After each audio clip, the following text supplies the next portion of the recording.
Hello and welcome. I'm Shi-An Costello. I am the artistic director and lead organizer of the newly founded Keymore Festival for contemporary piano and keyboard music. And I'm so excited to present to you today in conversation with Rhapsody Snyder. Rhapsody is currently the executive director of Chicago Jazz Philharmonic and is also, in terms of her relationship to Keymore, she is currently on the advisory board. She's a member of the advisory board. And we are also, we kind of go way back, so to speak. Our paths have crossed many times, very often somehow obliquely related to the piano instrument in some form. And Rhapsody will, of course, tell you a little bit more about herself that makes that statement make some sense to someone who doesn't know Rhapsody yet. And yeah, so just as a general introduction to Rhapsody, as far as my perspective goes, is that she has just a wealth of information and experiences and wisdom. Like if you were to see like all the things she's already done or been around while she was doing all those things as a trained pianist or arts administrator, performing arts administrator, you would think she's like 105 years old, but she's not. She is incredible, has done so many things and continues to do them.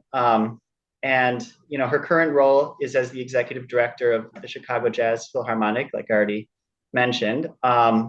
But there has been so many things that Rhapsody has done before that. And perhaps there are things she's currently doing or plans to do that I have not even been aware of yet. So that's why I'm so excited to have Rhapsody as a part of this preview event featured today. So welcome, Rhapsody. Thank you. Thank you for having me. I'm so honored. So, like I said, your experiences with the piano are very rich. Like you were educated at the Interlochen Arts Academy, and then you went on to get a bachelor's degree from DePaul University, and you've worked a lot of jobs as a pianist and piano teacher.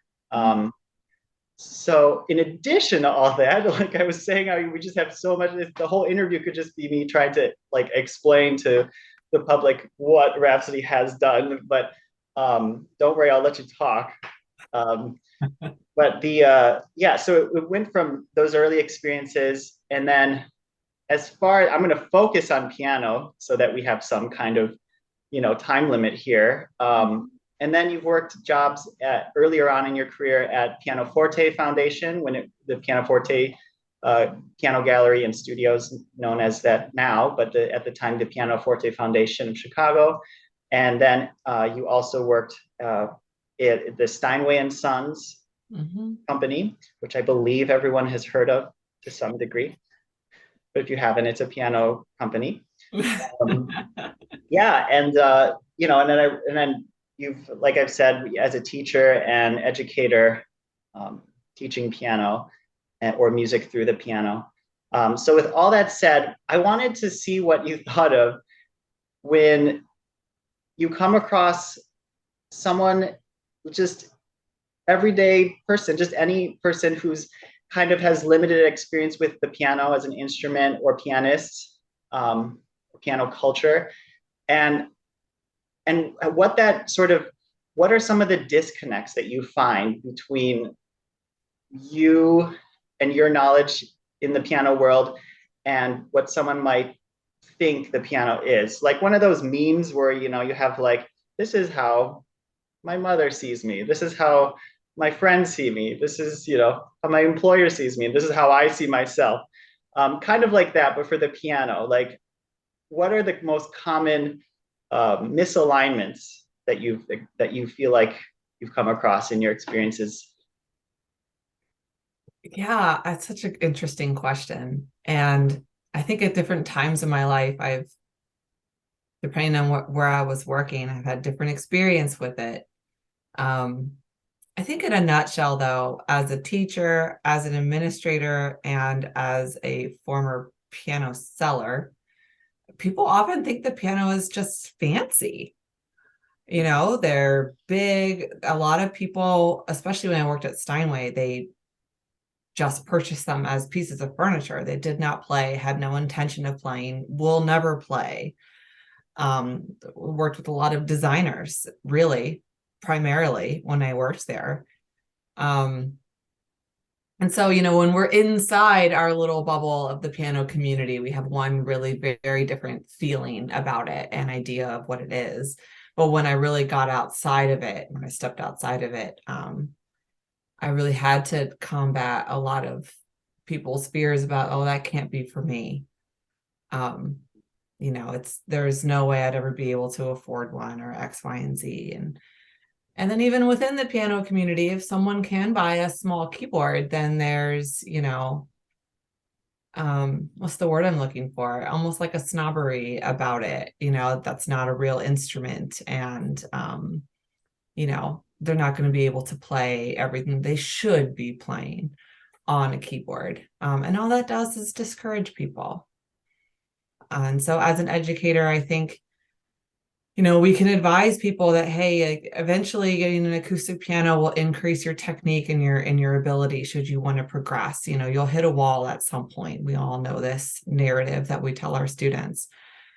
But we should never discourage them from just continuing what they're doing, and being enthusiastic supporters of what they can do right now, today, to just kind of foster that love and appreciation and passion for music.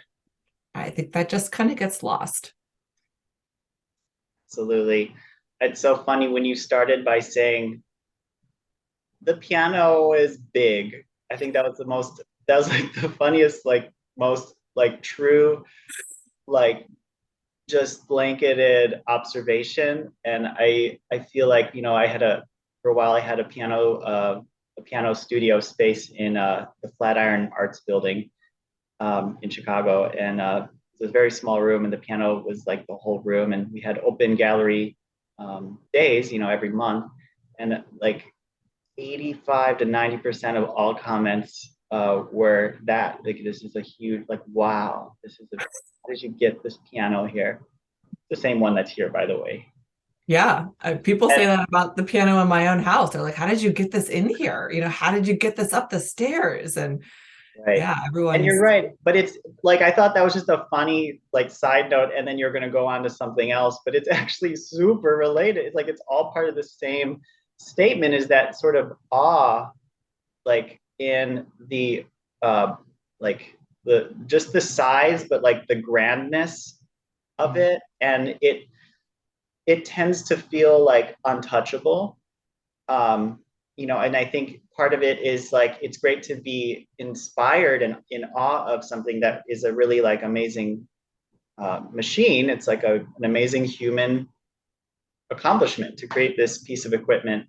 I think you're right that it tends to make people feel like they'll never be good enough to have that, or that it's just so unattainable because it's so like, you know, so expensive, like you were saying, or just logistically impossible, you know, like the logistics, like how did you move that piano into your home?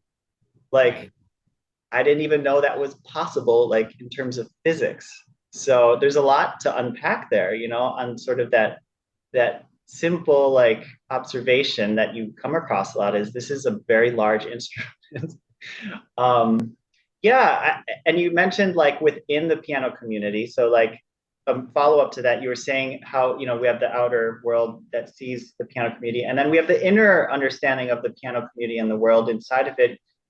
Can you define that? I mean, I would say that that would comprise of professional pianists, um, people that are studying piano in a university setting, regardless of the level, because that's all they're just consumed with, just piano day in and day out. Sometimes they don't even participate in other parts of the conservatory, especially pianists, because you're not required to be a part of orchestra or any sort of chamber ensemble sometimes. And so you really are in this tiny little bubble within a bubble. And Right. can be very isolating, but the community becomes so tight and becomes so small. And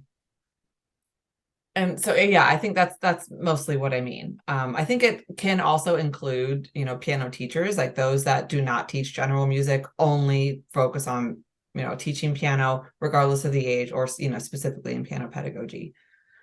So yeah, Right. that's what I mean. Yeah, you use the word small. So it's like the bigness of the piano shrinks. I think that's sort of true. Like no one cares how big that piano is once it's all within that world of studying the piano, acoustic piano, I should say, and classical acoustic piano, especially, I should say too. Classical solo acoustic piano. there's all these like bubbles within bubbles that get us closer to this little thing. And yeah, so that's actually a huge thing I wanted to ask you about. And that kind of leads into that anyway. So all of these like yeah, all of these bubbles and all of these like educational settings that you've been a part of either as a student or educator or administrative role, in running an entire program or entire organization that's education, music education. Um, in terms of the piano, because I promised you I'll stay with the piano for today. What is the role of a piano lesson, a private piano lesson in the 21st century, like in 2022? I mean, I love the piano because I of course want everyone to take piano lessons because I'm biased towards this particular instrument. I play lots of instruments, and it is the one that I loved the most, and it is the one that I chose out of all the other ones to study. And so definitely very biased. I do think though, like more broadly, it doesn't matter what instrument you choose when you're little, as long as that passion is developed for music and self-expression and communication. Because people can bounce around and play different instruments as they choose. I mean, I play the harp at the amateur level, I play the guitar, and I play the organ, um, and so those are all really great skills to have, to be, especially as a working musician, to be able to play multiple instruments. It just makes you more hireable. Did you start on Um, the harp or guitar or something other than piano, or was piano? I, I started on piano when I was about 3, but my sister played the harp and the piano, and she was about 3 years older than me. So I think I was about 6 before they let me start playing harp. And then I did harp and piano pretty equally up until I was about 13. And then my parents were like, well, if you're actually going to go to conservatory, you have to pick one of these and like really focus on it. So I picked the piano because I could play loud and I could play really fast. And that was really attractive to me as a 13-year-old. And looking back on it, might not have been the smartest decision, but I felt at the time it allowed me the greatest opportunity for self-expression that I needed at that moment. That was the best medium for me during that time. I can just Um, imagine you're like a really like, not you specifically, but anyone out there who's like really angsty yes. teenager, preteen, and then you got to like sit at the harp and like strum this like beautiful. No, it's I just mean, not the there's same. nasty sounds you could make, like really good nasty sounds with Oh, the harp, but yeah, I understand. absolutely. It was all like Rachmaninoff Yeah. and, Brahms. That's all I wanted to play on the piano. And then, I'd hang out with my friends and it was like Tori Amos and Fiona Apple. And like they would sing and I would play piano. And it wouldn't have quite the same effect on the harp. Yeah. You're right, to really express that angst that I had at the time. Um, Right. so, to kind of get back to your question, I think that the purpose of any music lesson right now in the 20th century is just to provide another opportunity for self-expression and communication for a young person. And I would love for it to be on piano because I think it's a wonderful instrument where you can learn, um, can focus on becoming more ambidextrous. You work on your left hand or your non-dominant hand. And that's really great. For fine motor skills, it's excellent. For learning theory, it's excellent. For being able to be an entire orchestra in one, it's really fun. Right. So I think it is, that's why most composers play and compose at the piano, and conductors learn how to play the piano. Yeah. It's it's very visual too. Like there's a visual aspect of seeing, the hand-eye coordination can develop in a really special way, I think, with piano playing. Yeah. Um, there's something that I don't know, there's something really profound there that I can't actually put my finger on. No pun intended, but man, that's puns. I'm so sorry. Yeah. Cut that out. That will just be click. Uh, yeah. So there is something profound about learning the piano and seeing everything there for you. Like you're mentioning how composers become pianists a lot, or pianists become composers a lot, however you want to think of it. Um, and I see other, there's a different sensitivity to notes, I think, naturally there when you play wind or string or voice or anything else, because you don't just press a button and it comes Yeah. up. But there's this like seeing like the macro level of music is very unique to the piano. At some point it comes back to piano where a lot of singers and instrumentalists, non-piano instrumentalists, find the the desire and need almost to learn some piano skills. Yeah. Um, yeah, I I'm think, curious about. Yeah, go ahead. oh no, you go ahead. What were you gonna say? Uh, I've thought about this much over the years, and so I'd love your opinion on it too. There are so few instruments that can truly play in a solo setting. Everybody else is doing solo, but they always have their piano accompaniment or something else along with them to provide, the middle and lower tones or what it might be. I feel like it just makes such a strange breed of people that are like truly comfortable doing everything by themselves. Like as I just reflect on my personality, the older I am, I have two little kids. I'm like just thinking more and more about like what are the traits that I value and want to impart on them and or to them. And I think all the time about like my obsession with doing everything by myself. And is that just like, because you're solo piano and you spend all this time, in recital on stage by yourself, getting all the praise for everything that you've done. You do all the practicing by yourself. There's no collaboration in it. And you're so fervent in, that this like little subculture, this bubble within a bubble. Like, what does that do to us? Like, what does that do to our personalities? Of course, lots of pianists collaborate, of course, like because everybody needs one. And so we collaborate all the time. But we didn't get passionate about it a lot of the times for the collaboration. We did it for the solo. I don't know. What do you think? I think you're absolutely right. I don't know if it's a good thing or bad thing. I think that's the hardest part for me is when I was just listening to make that observation about like what it can, how playing the piano and being in love with the piano for life can affect your personality. Um, and all those things about independence and inner strength and work ethic, that comes internally, um, all of those things are great virtues, but also like it's also a huge problem in our society, right? Like being isolated and alone, feeling like you have no one to lean on, and not asking for help when you need it. Like all of these things lead to horrible endings in our society. Um, and so there is something really important for inner strength, but then there's also something where it can go really wrong, like it can be very toxic, right?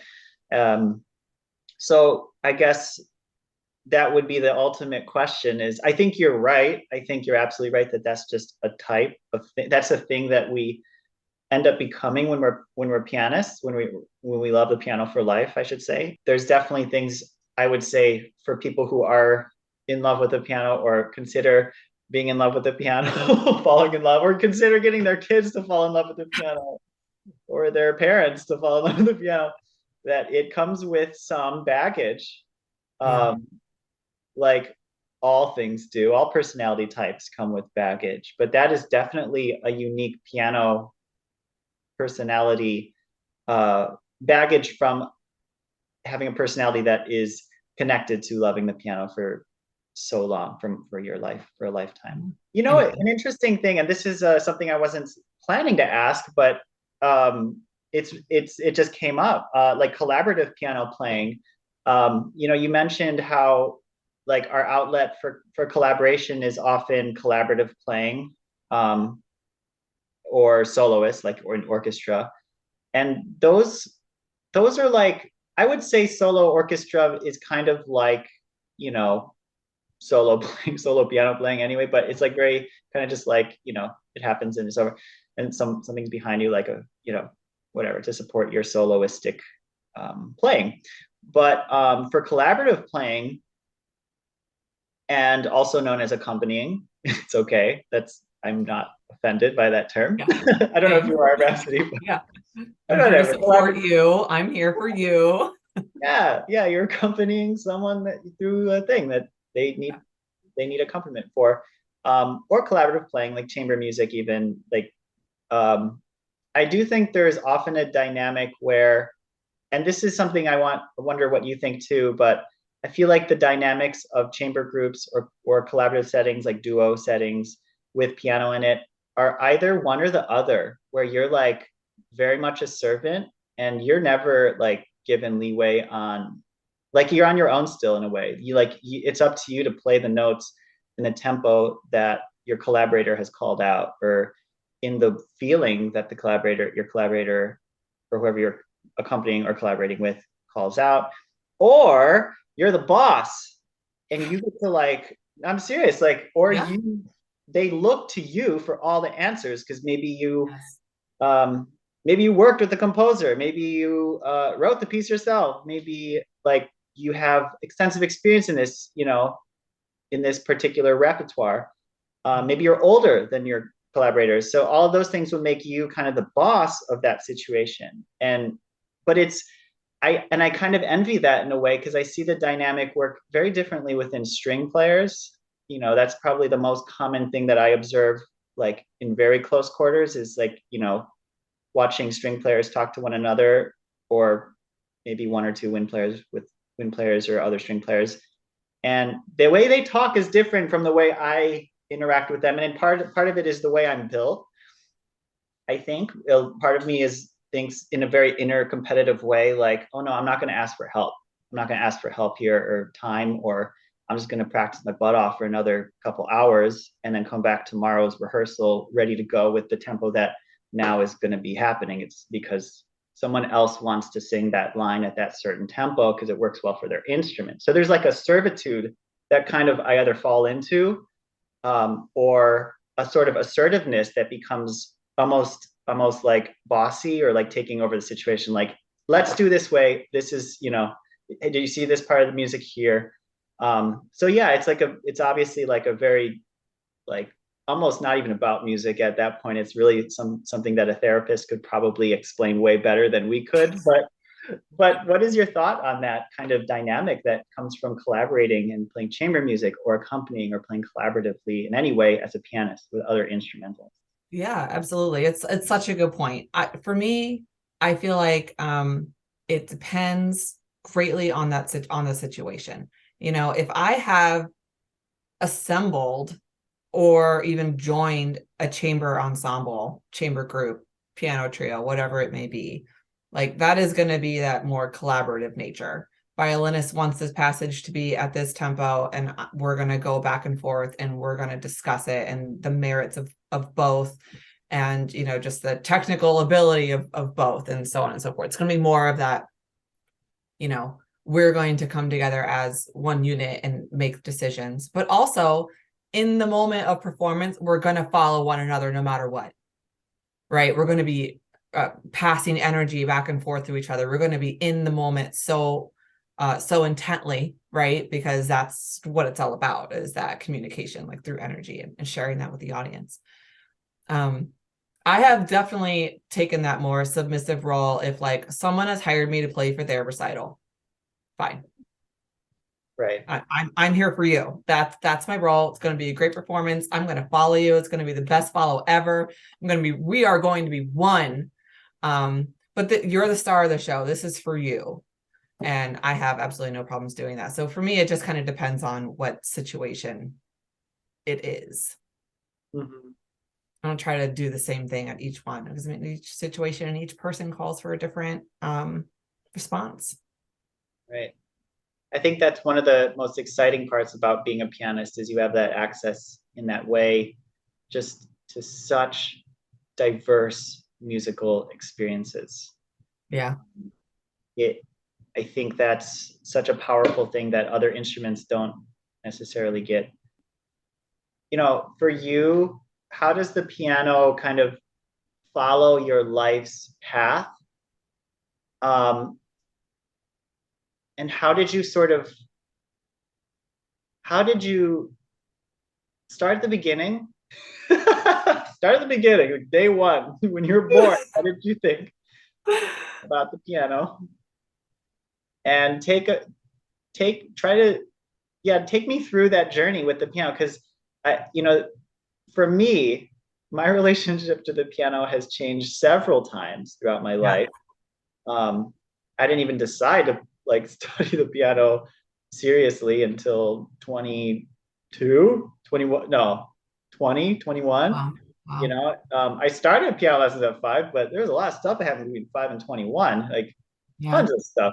Stopped playing for years at some point in there too, even. So it's like, and now here I am, so I'm curious what you think of that, because your life has such a cool like path. Like you've done so many things, like I've said, in the arts and in the performing arts. You've been to so many places, so many things. The piano has been a part of a lot of them, or in some way. And yeah, take me through that. Like, how did Rhapsody and the piano, they were like this When Harry Met Sally type drama, long form, longitudinal drama. Yeah. That's well, I mean, immediately I know that the piano has impacted every single part of my entire life. And it has informed or been responsible for every single decision that I have made with my career, and for a lot of times my personal life as well. When did you know that, by the way? When did that become clear that it affects everything? I mean, it definitely, maybe like by the 10th major life decision that it impacted, I was like, all right, this is the thing. It's not going away. Yeah. And, is it for a long time, a very huge part of my identity as well. And so, trying to separate that just to be an emotionally healthy person, I think has also been key for me recently. Because I am more than just that. I am more than just the piano, which I really come to terms with a lot until I had some kids. But my parents are both classical musicians. They play oboe and bassoon. They met in college, sitting next to each other in orchestra, and fell in love playing music together. And I'm the youngest of 4 kids. We're all artists, 3 musicians and 1 visual artist. And so my mom, even though she's an oboe player, knew how to play piano, because she's, let's see, 2nd generation female music teacher. So I'm 3rd generation female music teacher on that line in that family, but she's 4th generation musician already. So everybody played piano. So she knew how to teach piano. And when times got hard as a gigging oboist in the 70s, she started teaching piano lessons, and eventually, developed a studio of 50, 60 kids. So she worked, 7 days a week teaching piano and having church jobs, and then gigging in orchestras. And so piano was just always in the house, right? Every single day I came home from school, there were just an onslaught of just kids coming in and out piano lessons until I went to sleep listening to piano lessons. And then the piano lessons ended. My dad would go and practice and just play long tones on his bassoon all night long until one in the morning, 2 in the morning. And so I just always inundated, not only with piano, but just music as a whole. And it was just such a wonderful way to grow up. I really never even thought of doing anything else besides music in my entire life. It did not even occur to me that I would want to do something else. I just knew this is what the family did, and I absolutely loved it. And it brought me so much joy, and it was a huge part of our entire family identity for multiple generations. So, yeah, I started when I was about 3. Like I said, my sister was a few years older than me, played piano and harp, was really competitive. Anytime she played something, she was 3 years older than me. Anytime she played something, I had to shove her off the bench and play it faster than her. Which is still very much who I am. Have to do it faster and better than everybody else. And so anyway, I ended up, going to Interlochen when I was 16. So leaving home and moving up there for my last 2 years of high school to study piano was really, really impactful because I got to meet a lot of other people that not only were just as passionate about music as me, but more so, and they were much better than me. So that was really amazing to go to a space where everybody else was just like, holy cow, you came here from Bosnia and China, and you don't even speak English, and you came here to learn how to play the French horn. Like, it's insane. Because So it's that so place, international too.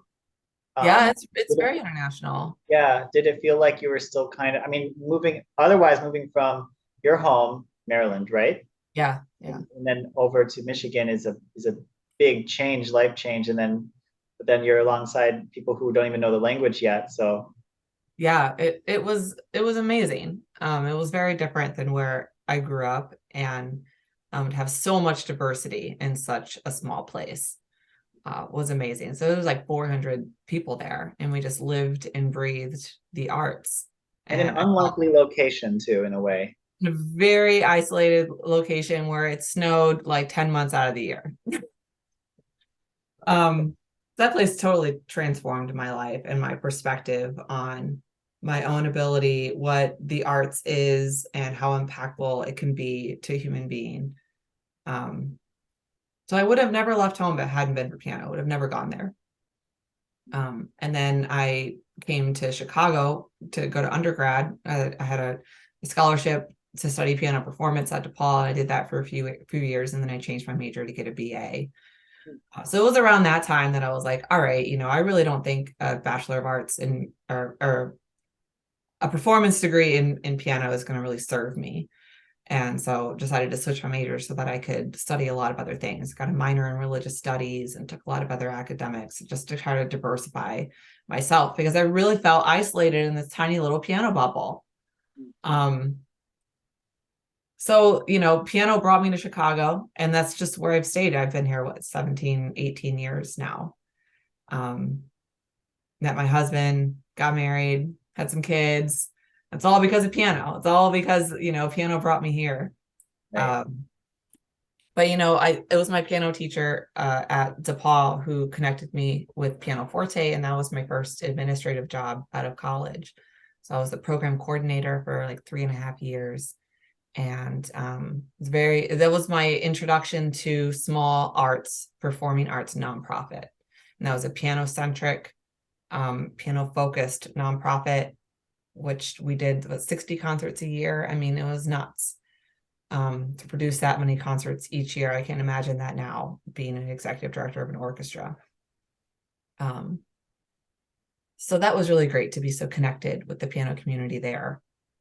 And then I left there and I had a church job and taught and gigged, and I was like, let me try the piano, like the gigging thing. Let me just try to make it as a solo pianist.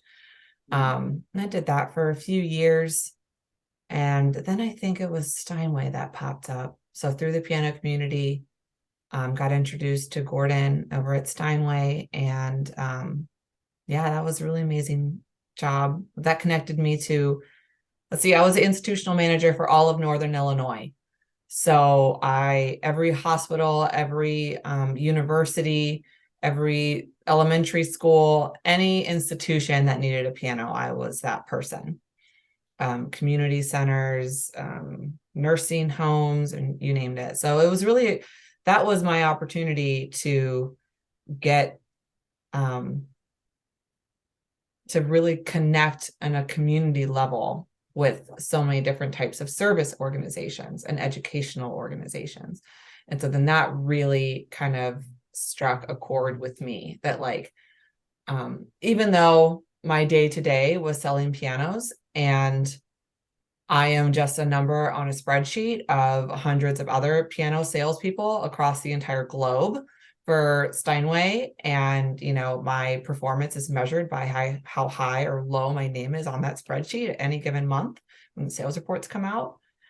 The only reason I kept doing that job was because I really enjoyed connecting with members of the Chicago arts community so much, and just talking about music and how much people love music. And the piano was just another vehicle to achieve that love of music. So eventually I decided, all right, this is enough. Like, this is really stressful, even though it was great money. And it was lovely to work for Steinway, and people were always so impressed by the prestige of it. But at the end of the day, it really was not. I'm not a salesperson for life. So let's see. Then I went through one of my Steinway connections. You're an amazing job at this, by the way. I'm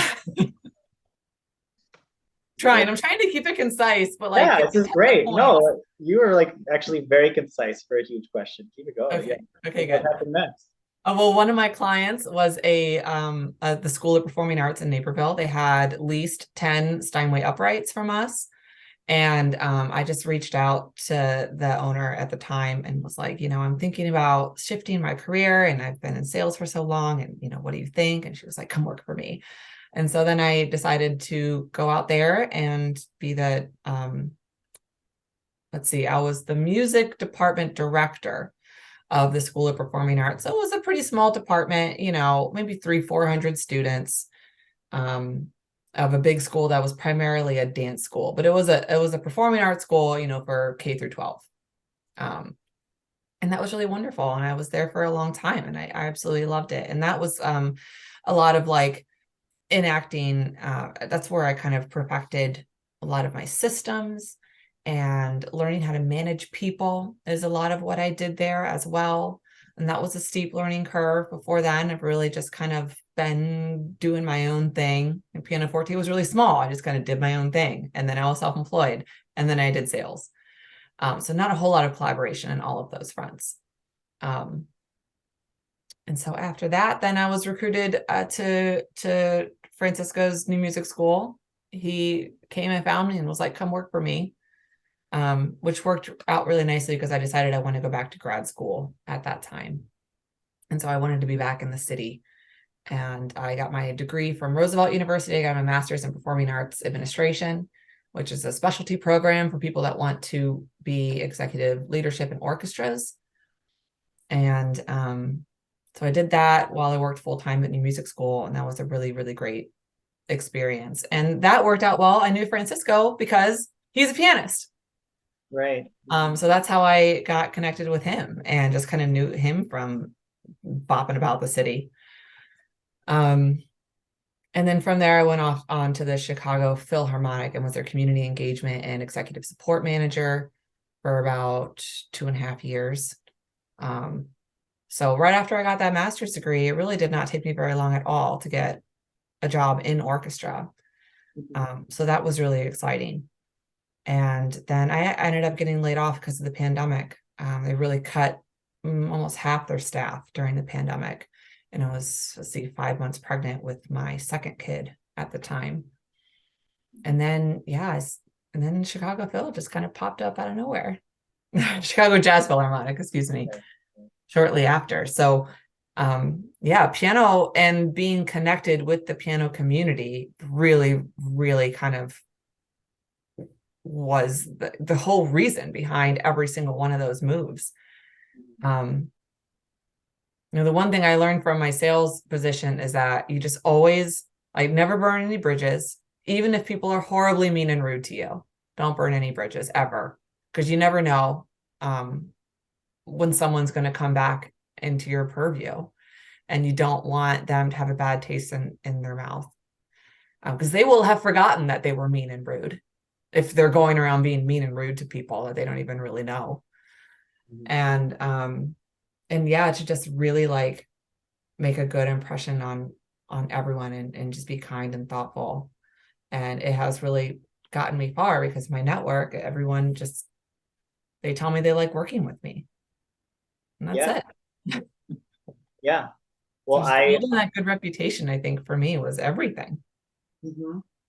Absolutely. Yeah, that's huge. And that's great advice to young people, young and old people. Everyone needs to hear that at some point. Like, and then here you are today. And I'm one of those people, obviously, that is just Yeah. so great to work with you. And the way you make people feel is really important. And I Yes. think that's something to consciously think about all the time. What are you making other people? Don't think so much always about how they make you feel, especially if it's negative. Right. But yeah, considering always like, well, what kind of like impression am I leaving um, with with my own actions and my own words, my own my own being. And it's great um, to take ownership of that, instead of thinking like, oh, I yelled back at that person because they were so mean to me. Like, well, your actions could be anything. That doesn't have to be reactionary. It can be actually your own Yeah, way of doing things, as a person. sure. And just because one person on a gig yelled at you and you yell at them back, then the person that's actually doing the hiring for the gig was not the person maybe that yelled at you, but they know that you caused a scene. You're never going back there. You're not getting that gig ever again. You Right. know what I mean? Like, it's so short-sighted. And we all know, working with artists that are really difficult, that do not make you feel good, that are crass or rude or hard to be around. But the people that are, I mean, really successful. I mean, look at Yo-Yo Ma, like who the nicest human being on the face of the planet. Just spreading joy and love through music, through every like ounce of his energy. That's what I strive to be. I'd much rather be that person than the one that everyone's like, oh, they're so good, but they're so scary. Right. I mean, we all know the different types of artists, and you have to navigate them through the world. Yeah, um, for sure. yeah. I know you said it. It's true. Anyway, Well, this has been wonderful, Rhapsody. I really appreciate you taking the time to talk and share your story, your relationship to the piano. Thank you so much for everything that you're offering, to the public through what they can maybe glean from what you're saying here. This is great, wisdom and knowledge to take with you if listen to this interview. Um, and otherwise, it's just great to talk to you personally.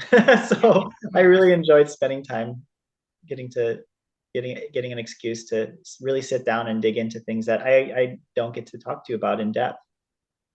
well, thank you for having me. This was amazing. I am such a fan of everything that you do and that you create, and I'm so excited for the Keymore Festival and to be a part of it. And yeah, thank you. Thank you so much.